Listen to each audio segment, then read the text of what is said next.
How people could be prevented from this deep fried food which is served at iftari, and what are the health hazards of it? As a principle, deep frying of foods and using a lot of oil is not good for digestion, it's not good for health. It has multiple negative consequences. The United States is no more part of this WHO. So, what do you think? This exit of the Americans from WHO, how it will affect the WHO worldwide health operations? And ultimately, every nation decides for itself what it can do for itself and what it can contribute at the world platform. How this practice could be brought to an end? How pharma sector could be brought under strong oversight that they do not violate the medical ethics? I think it's a good indicator that Pakistan's own pharmaceuticals are shaping up because otherwise it's so expensive to be importing things and all the multinationals, all that challenge. COVID-19, which has devastating effect on global health system. Millions of people all around the world died. How it emerged in the world and how it devastated in the world. And you think it is now controlled? Well, my views are not at all any different from what is being talked about all over the world. And that's where the fear is. The human knowledge has come to the level that you can do all sort of genetic engineering, be that of any biological being. So we need to be very careful there.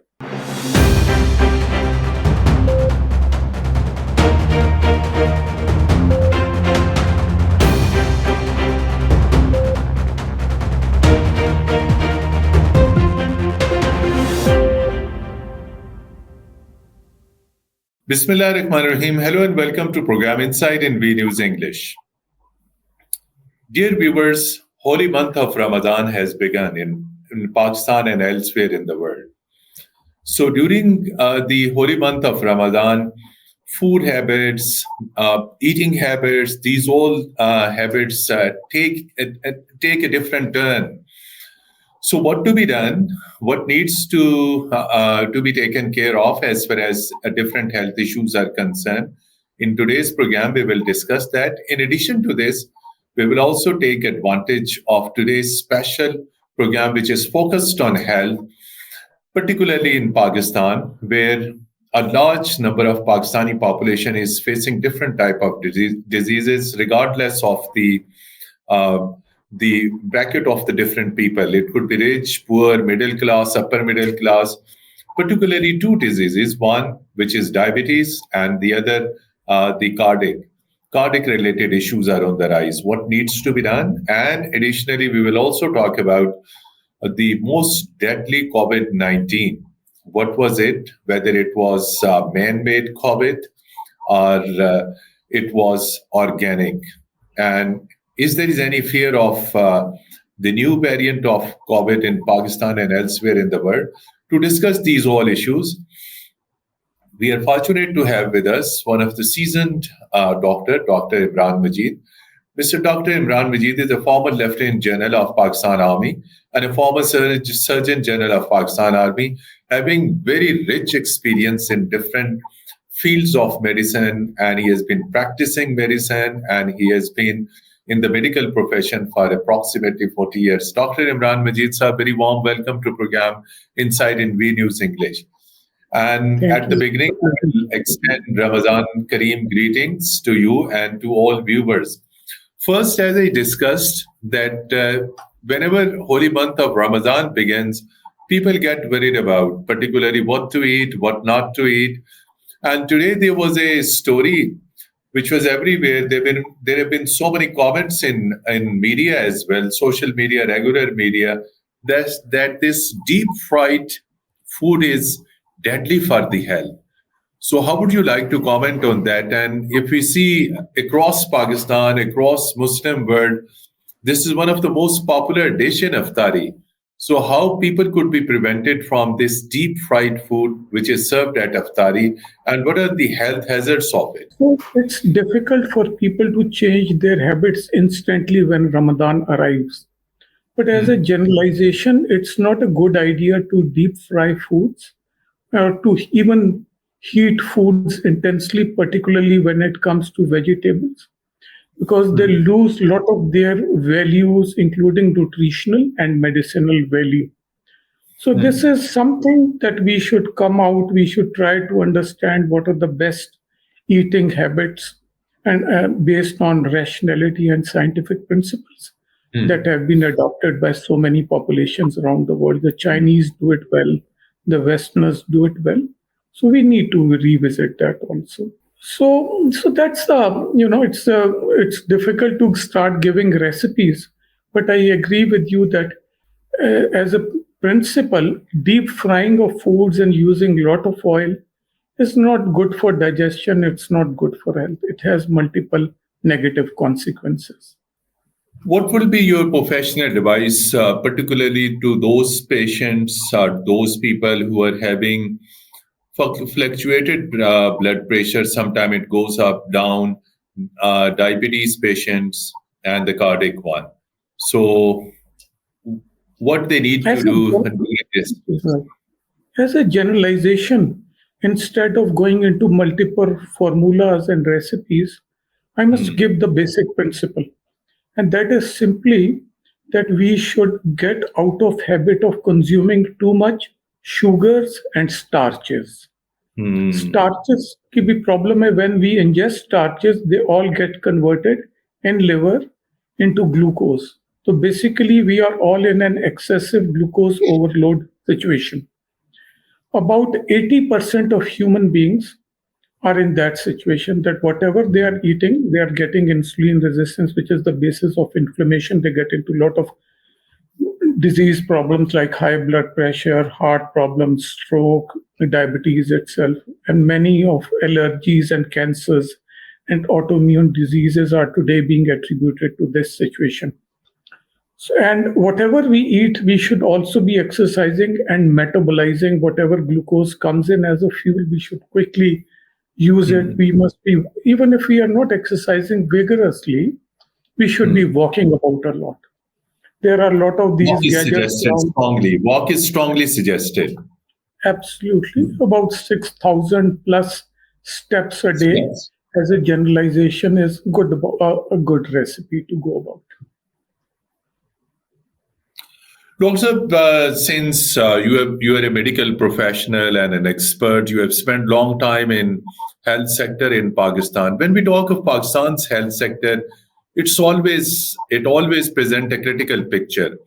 Common man cannot afford to get quality health services in public sector hospitals. When we talk of buying medicine from pharmacy stores, the prices of medicines are too high. And it is written in the Constitution that the provision of quality health services is the responsibility of the state. Why we have not been able to provide these facilities to every man across the country? So, what is the key issue in Pakistan's health sector? Why it has been the thing is that reach is beyond the reach of the common man. Well, you're right. Word healthcare, I believe, has been mentioned 4 times in our constitution. But putting it into practice, particularly with a resource constrained system of governance, where it's been very difficult to acquire funds, whether through taxation or any other means, has been a challenge for the history of our country. But we must appreciate one thing, that health is not only a governmental responsibility, it primarily is an individual and society's responsibility. And when we talk of healthcare, we shouldn't only be looking at a tertiary healthcare system. We are very centric on tertiary healthcare system, and we think that going to specialist as an expert who is going to advise us everything. And then medicines are what bring health around. No, that's all a huge departure from truth. Basically, it is about what we think, our lifestyle, and our regular exercising habits. It's more about disease prevention and health promotion. Even affluent economies of the world like China, so on so many occasions when one had an opportunity to visit and interact with Chinese hierarchy, their policymakers and healthcare workers, they are also very clear that, look, tertiary healthcare is too expensive for us to provide. And it makes very little dent into your actual health statistics of a nation. It's basically you need to have health promotion and health preventive measures. So I think as a strategy, we need to have emphasis on public health measures. And when it comes to healthcare dispensation, then the main strength of healthcare dispensation comes from primary healthcare. For example, in United Kingdom, you have a wonderful primary healthcare system under the National Health Service.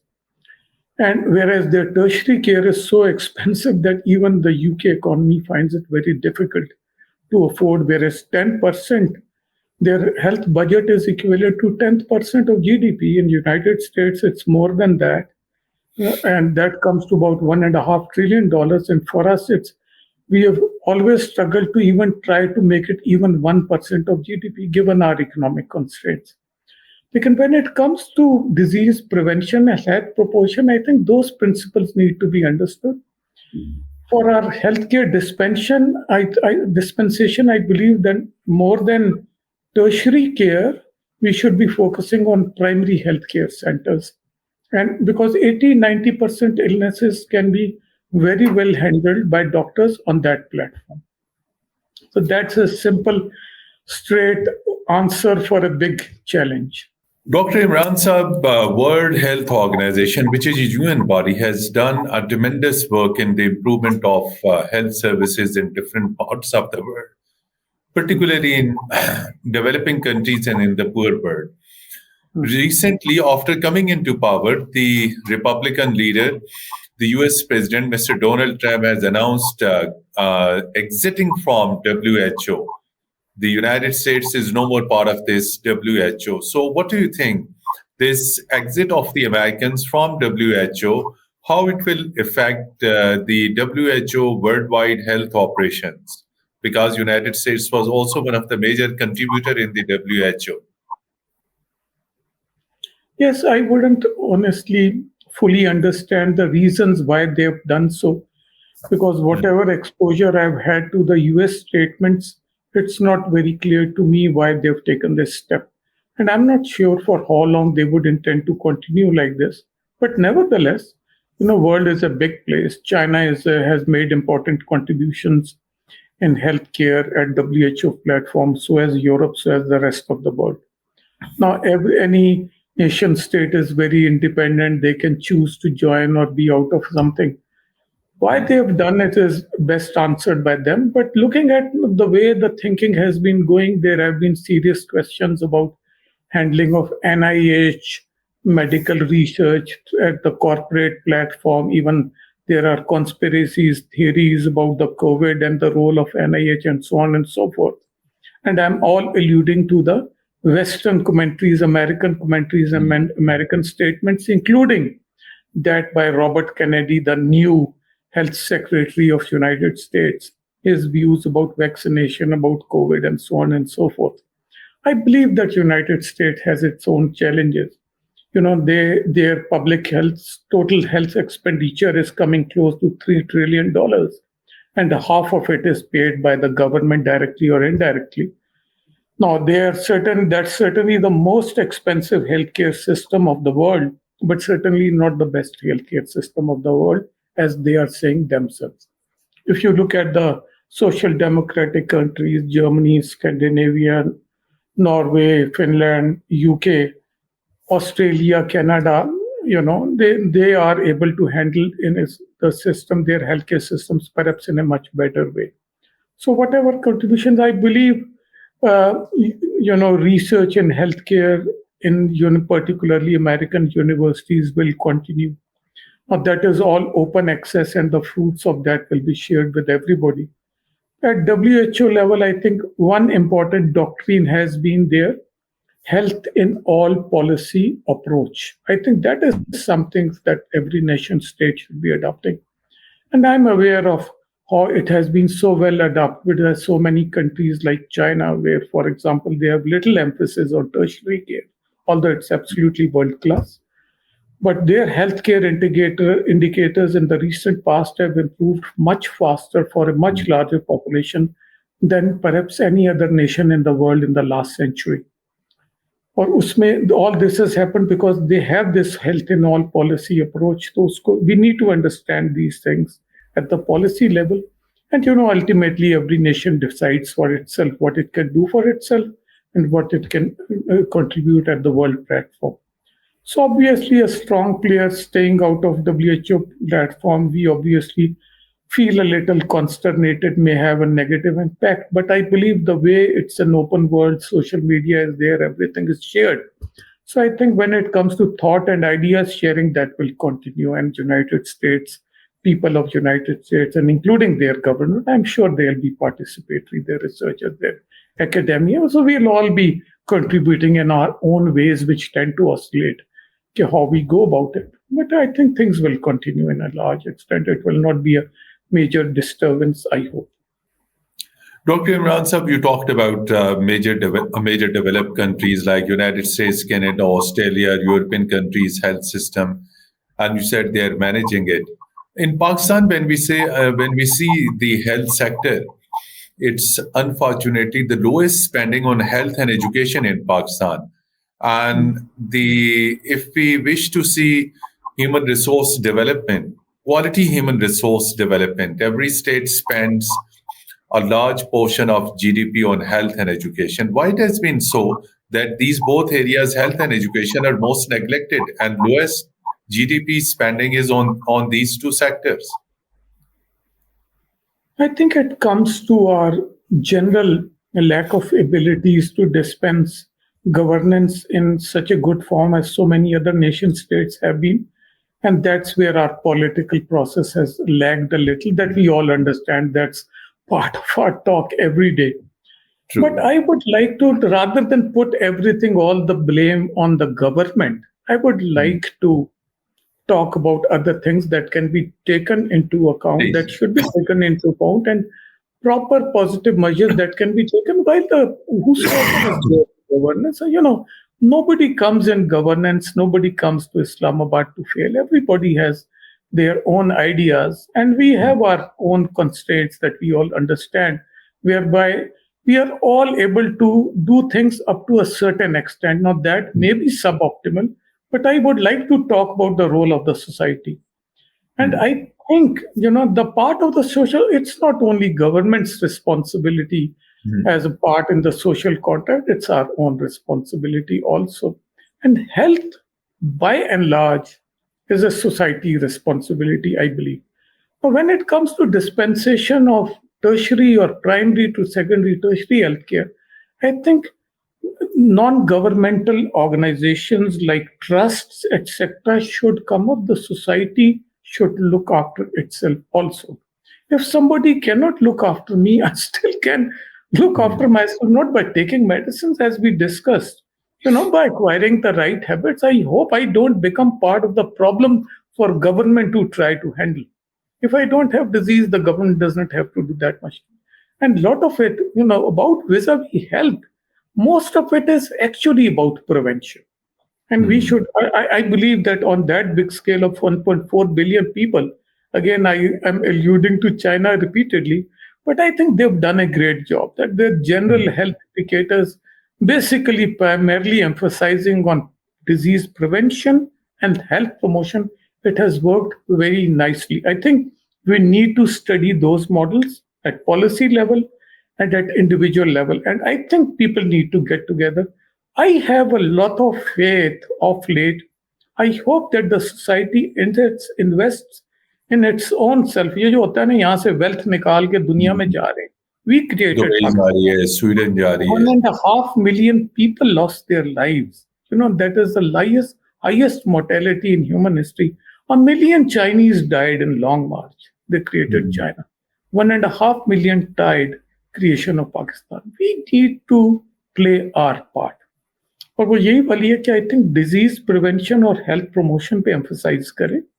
And there is 80-90% plus problems will take care. But tertiary care is very expensive. It's many times suboptimal. Usme profit gaining and all those things can come in. So, but when I'm exercising, when I'm avoiding starch, I'm taking nice simple foods, I think 95% problems are not going to take place. Now, that needs to be, we need to be socially more responsible to ourselves and to the community. And I would again like to emphasize, I think that we should be looking at public society's contribution through non-governmental organizations like trusts, etc., to Medical help trust. support the whatever infrastructure is there, whatever the challenges are there to fund the government-run healthcare system. But we all need to play our part. Dr. Saab, I need your special comments on pharma sector in Pakistan, which has always been out of the control. The way they manufacture medicine, the way they create artificial shortage of life-saving drugs, the way they increase prices of certain medicines, making it impossible for the common man to buy medicine at affordable price. And they have also close nexus with the medical practitioners. The medicines which pharma company representatives dictate to the doctors, doctors only recommend those medicine. So how this practice could be brought to an end, how pharma sector could be brought under strong oversight that they do not violate the medical ethics. So if I were to give you just the key points, I think it will take a couple of hours on that account because A the couple of problem is, minutes, as you mentioned, precisely. Couple of minutes. so deep rooted, so deep rooted. But Deep rooted I is think there are a few things that we should look into. First, I think it's a good indicator that Pakistan's own pharmaceuticals are shaping up because otherwise it's so expensive to be importing things and all the multinationals, all that challenge. And some of these, it would be inappropriate to take name of some of the Pakistani owned pharmaceuticals, but even at risk of that, like Gets Pharma, all that, because I've been in interaction with so many, and there are others, I know, and Pharmatech and so on and so forth. They have been trying to indigenize a lot of aspects of these pharmaceuticals. Still, the unfortunate part is that no active pharmaceutical ingredient, we are all importing it, and that's why it's expensive. And the way rupee dollar parity, the rupee is taking a hit, it's all becoming very expensive. I would not like to get into malpractices, all that, because that's a legal matter and it has to be taken care of on that account. But the doable steps that we need to take include, I think, our universities. Now we've got so many medical universities, should emphasize indigenization. So we must replicate whatever are the best practices elsewhere and help by developing drugs indigenously and vaccines in Pakistan. That would bring costs down very, very, very significantly. So many countries, India and so on and so forth, so many have done it. Iran has done it. उनके ऊपर sanctions लगी हैं, but they've done it and they've got quality medicines and so forth. So the university's job is not just qualifications, degree examination. Basically, it is about policies and indigenization of technology. So that needs to, biopharmaceuticals need to come in. The world is opening up and it's easy to do it now. Just to give you an example, China got into biotechnology just about 12, 13 years ago. And within 8, 9 years, 4% of Chinese GDP, amounting to equivalent of $150 billion, came in from all that indigenous development. Now, the knowledge is available. It's not secret, particularly in medical and health sciences. The universities should play that role, be in interaction with, there should be this strong academia and industry linkage, and the triple helix would be completed that the government has conducive and facilitatory policies need to develop those mechanisms. That's what the ministries and some other entities will need to be developed to bring, their models for that, like techies in Finland and Vinova, how they've done it, how this triple and quadruple helix system comes in to do this. So without going into technical detail of it, there are other entities rather than just, blaming and bashing everything on government. There are things, the industry, the academia, and the general public should play their role. I think all this is doable. A lot of heads need to get together and develop policies and take doable steps. It can be done. It can be done. Also, now coming to this COVID-19, which has devastating effect on global health system. Millions of people all around the world died. And however, in Pakistan, we have seen one of the best practices and model that was appreciated by WHO and number of international organizations. Specific question is that there have been so many mixed reports, and it has not been established so far whether it was man-made or it was natural or organic. So, what is your study which says that how it emerged in the world and how it devastated in the world, and you think it is now controlled? Well, my views are not at all any different from what is being talked about all over the world. And Hmm. that's the where the fear is. The human knowledge has come to the level that you can Hmm. do all sort of genetic engineering, be that of any biological being. So we need to be very careful there. One, and I would like to stop at that. A lot of things, regulatory and oversight mechanisms have to come True. in. And bioterrorism and biological warfare is a real thing which can happen. I'm not saying whether it did take place or did not, but that's a reality because the human knowledge, CRISPR, Cas9 technology, so everything exists. So much can be, the human beings can tweak and intervene and do so many things disastrous. But like again, nuclear energy, there are wonderful applications of nuclear energy, and there can be Hmm. these disastrous weapons that can be developed. But that's an option that people take. But they take the right option or a negative option. It's up to human beings. They can do anything. And This is yes, an please. area that we are entering that, just like everybody is very feels happy about AI and yet fearful. Same thing about quantum computing. So the same way, tweaking and genetic engineering and all that, we need to be very careful. So the policy making, the oversight and monitoring and control mechanisms need to be there. But the civic sense and social responsibility, no society can function without it. So the human responsibility at individual and societal level also increases, that we need to be very careful. But there can be no general one formula or one fixed recipe how to control it. But there's a lot of new thoughts and new ideas will have to come in to be careful in future, that not to let these things happen. But here I'll come to, there is one way of doing things, and that is, if your immunity is good. What happened Hmm. in Pakistan was we did not have a very aged population, and most of the people who died around the world were aged people. And that's the point in time in life that where the generally human body defense mechanisms and the immune system is at a low ebb, so they are always vulnerable. So when we take credit for that, the statistics coming out from Pakistan were rather not as bad as from most of the world.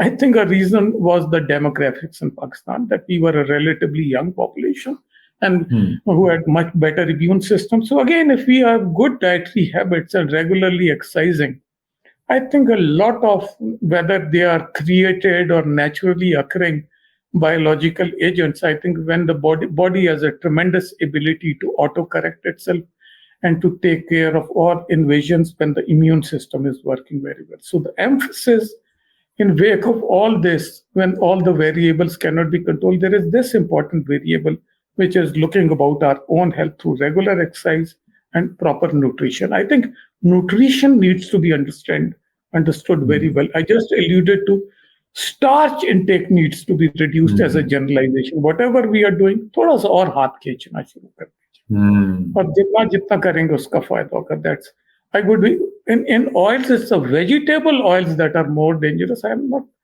When we go into the science of it, now all the Harvard studies and everybody's finding animal fat is not as bad as vegetable. Perhaps coconut oil and olive oil, again, if not deep fried, they are not as bad as all other or the rest of vegetable oils. So we need to. You have to cook, use the minimal quantity, and Hmm. ये वाली बातें हैं. So Finally, I would like to seek your comments on this global policies on vaccination. The global north has always edge over latest vaccination and things like that. And when it comes to the global south, developing countries, poor countries, underdeveloped world, the vaccination related to controlling different type of diseases comes very late and at very high rate and at very high price tag. So, how to solve this vaccination at the global level, which is always with the developing world comes first. They prepare it, they manufacture it, and then with their own terms and conditions, they give it to the developing countries. Uh, I'll make just one comment here, and Please. that is that every nation, state, every society should develop their own vaccines. Now, all this internationally, a lot of microorganisms, there are mutations that come in, and there are mutations that take place every year. So you need to change your vaccines rather frequently. And every geography, every locality has its own uh, their own types of antigens getting modified per unit time. So the ability to develop vaccines needs to be indigenized. Now we are Mhm. not doing it. Whatever we were doing was there was something we had been doing in the past at our NIH level, but the Mhm. technology has changed a lot. I believe the universities need to come in. They need to research and our own pharmaceutical. It's a big topic. It's a again there is a tremendous international control on the vaccines and all that. So I don't want to go into that, but I there are mechanisms in the world. For example, you have IVF in Korea, South Korea, which help so many, and they've helped so many entities, so many countries, so many universities help develop their own indigenous vaccine development and dispensation programs, in which the government then will have to have the confidence, have a buyback arrangement with the local pharmaceuticals. Oh, but again, in conclusion, all this can be certainly done at our own university, our National University of Medical Sciences. A new institution is coming up with NAM's Institute of Advanced Studies and Research, which has this direction to help, inshallah, indigenize all vaccines and also do the own drug development, drug discovery and development. We've got wonderful scientists. And I'm sure the few that we have, there are much poor who are available in the country. Some are jobless. Our universities need to take up this responsibility. But at government level and at own level of academia, industry, and government, we need to develop these linkages to make these things possible. Now, nations have done it. We need to do the same. It can be done. Lastly, what is way forward to have best, ideal, affordable medical health system in Pakistan for every citizen? I think the concrete steps that we can take is number one, at government level, we need to have conducive policies and directions for our medical universities, particularly. Their responsibility is to indigenize development of active pharmaceutical ingredients, which lead to drug formulations, as well as preventive measures like vaccines. And all this can be done. There is a lot of international collaboration and expertise supportive available. And also, we have got a wonderful PhD scientists available in the country. A lot of them are at present jobless. But I alluded to there are these entities like at National University of Medical Sciences and Institute of Advanced Studies and Research is coming up. Thank you so much indeed, Dr. Imran Majeed, the former Surgeon General Pakistan Army and a seasoned health and medical professional, for giving extremely wonderful ideas and a very vibrant discussion on critical health related issues, not only in Pakistan, in the region and globally. Despite your busy schedule, you participated in our program. And dear viewers, till our next program, goodbye and Allah Hafiz from studios.